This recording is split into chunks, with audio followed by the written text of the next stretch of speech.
Oke. Bismillahirrahmanirrahim. Assalamualaikum warahmatullahi wabarakatuh. Yang saya hormati Pak Wakapolres Magelang Kota, rekan-rekan para PJU, para Kapolsek, serta rekan-rekan media yang hadir pada siang hari ini dalam kegiatan press release tahun 2023 Polres Magelang Kota. Syukur alhamdulillah, marilah kita panjatkan kehadirat Allah Subhanahu wa taala. Di siang hari ini kita semuanya diberikan kesehatan dan kesempatan untuk hadir pada acara siang hari ini. Baik, terkait kegiatan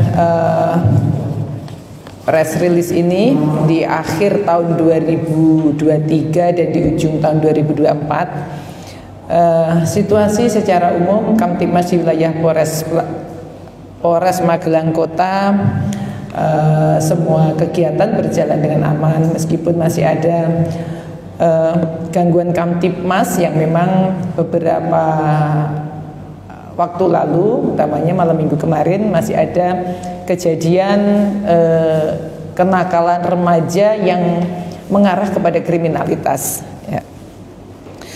Terkait dengan situasi umum bahwa jumlah personil yang saat ini dimiliki oleh Polres Magelang Kota sejumlah 523 personil dengan DSP yang seharusnya adalah 739 personil.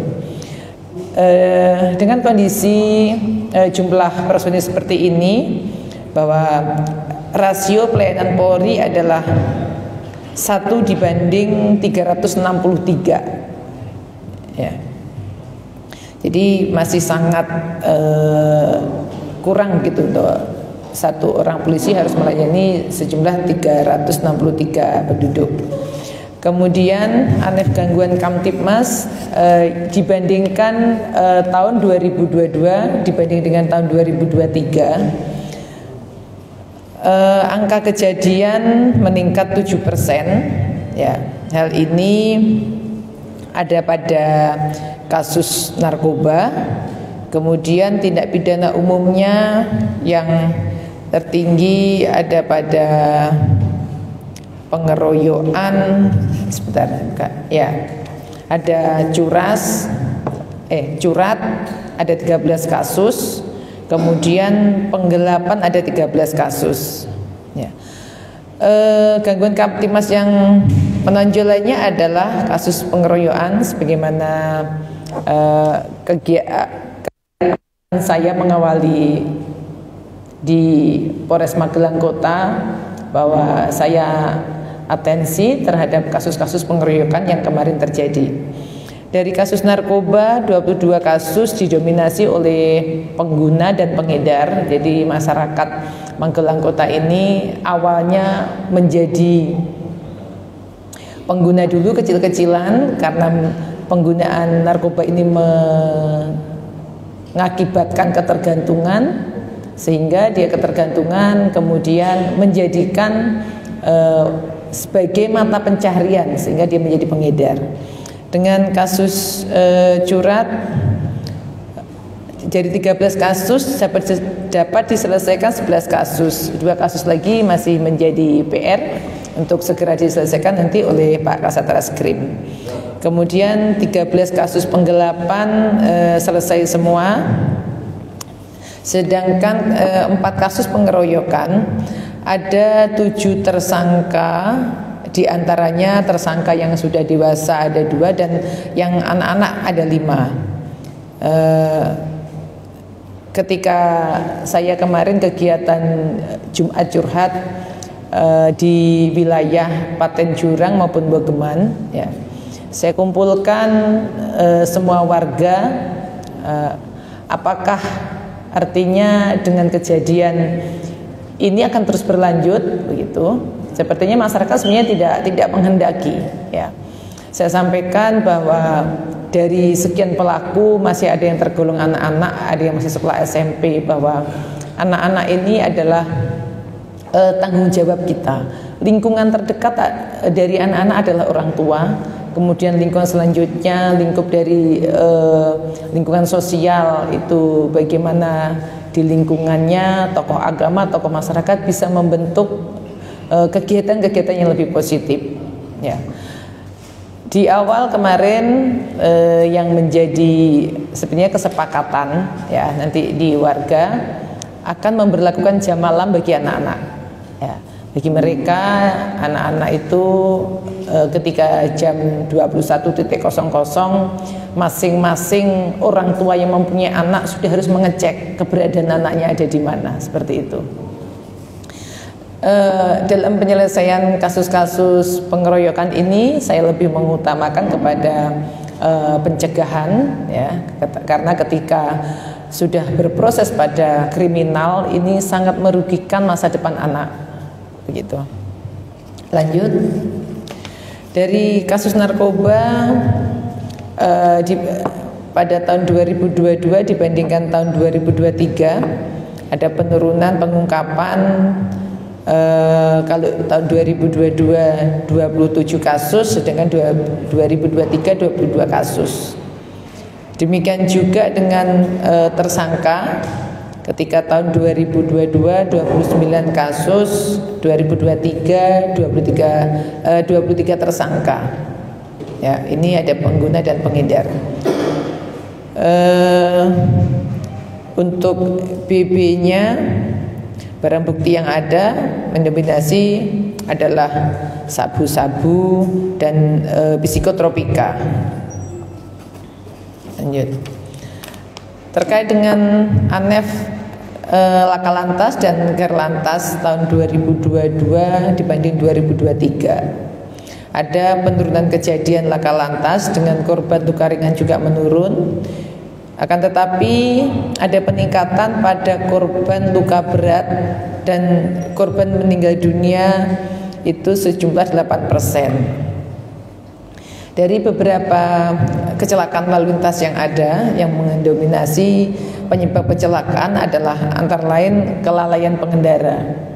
Ya, biasanya pengendara ini lalai kalau pada saat mengendara sepeda motor biasanya menggunakan HP, ya. Kemudian sehingga mengakibatkan kurang konsentrasi, ya, berakibat juga pelanggaran lalu lintas, ya, melebihi kecepatan dan ada beberapa penerangan jalan yang mungkin fungsinya kurang maksimal. Lanjut kepada bencana alam 2023 ada peningkatan dari 4 menjadi 8, antara lain ada 3 kali kebakaran, tanah longsor 4 kali, ada di Kampung Samban Utara, Kelurahan Gelangan, Kecamatan Magelang Tengah, kemudian ada juga Magelang Selatan, Magelang Utara, ya. Ada abu vulkanik 1 kali karena gunung mana yang batuk ini? Gunung Merapi batuk gitu, ya. Nah, batuk aja abu vulkanik udah nyampe sini. Baik. Terkait pelanggaran anggota, ya, ada 10 pelanggaran, ya, ada peningkatan yang signifikan ini karena di tahun 2022 itu anggota tertib, kemudian di tahun 2023 ada 10 anggota yang melakukan pelanggaran disiplin dan saat ini semuanya sudah disidangkan. Sedangkan untuk yang KKEP 2002 ada 2, 2023 nihil.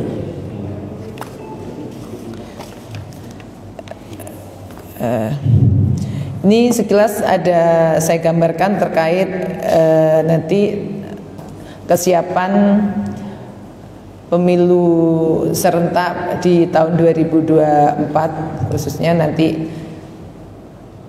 pada tanggal 14 Februari 2024. Ya, kuat personil yang kita libatkan sejumlah 114 personil dengan jumlah TPS 555 TPS, ya. Pola PAM pengamanan TPS, TPS yang kurang rawan 2 polisi dibantu dengan 24 linmas menjaga 12 TPS gitu. Sedangkan yang rawan yaitu 2 polisi nanti mengamankan 2 TPS dibantu 4 linmas. Ada 3 di wilayah Polres Magelang Kota, ada 5 TPS yang dianggap rawan, ya. Ya. Ada salah satunya adalah di Lapas, kemudian ada beberapa wilayah di mana tadi kita lewati? Di Magersari, ya. Ya, itu nanti ketika kita nyatakan rawan, pola pengamanan personil yang kita libatkan berbeda. Baik. Terkait dengan perayaan pergantian tahun, ya. Jumlah personil yang kita libatkan, kita melibatkan dari seluruh instansi, antara lain Satpol PP 20 personil, dari personil Polri 350, TNI yaitu nanti kita melibatkan Kodim 30 personil, Dishub 20 personil, Senkom 15 personil. Jadi total kekuatan ketika nanti malam tahun baru adalah 435 personil. Acara yang nanti di malam tahun baru ada Car Free Night di alun-alun kota Magelang, ada Magelang Vaganza dengan melibatkan UMKM, kemudian ada konser musik dan ada beberapa kembang api yang nanti akan menandai berakhirnya tahun 2023 dan diawalinya tahun 2024, ya. Sehingga nanti sekira pukul 14.00 jalan-jalan utama yang ada di seputaran alun-alun ada yang dilakukan penutupan dan pengalian arus.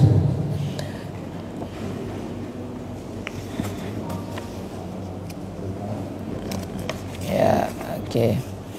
Nanti untuk lebih detail bagaimana denah lokasi ataupun nanti pengalian arusnya, nanti Pak Kasat Lantas akan menjelaskan lebih detail. Ya. Terkait dengan imbauan Kamtibmas, ya, lanjut. Ya, nanti saya tolong dibantu rekan-rekan media, imbauan Kamtibmas saya di blessing untuk minimal warga tahu ketika tahun baru apa sih yang boleh dan tidak boleh begitu, ya. Seperti konvoi dengan mobil, motor dengan menggunakan knalpot brong dan balap liar ini nanti akan ada penindakan begitu, ya. Itu ada 6 imbauan saya. Baik. Saya rasa itu yang dapat saya sampaikan terkait dengan kegiatan press release di tahun 2023.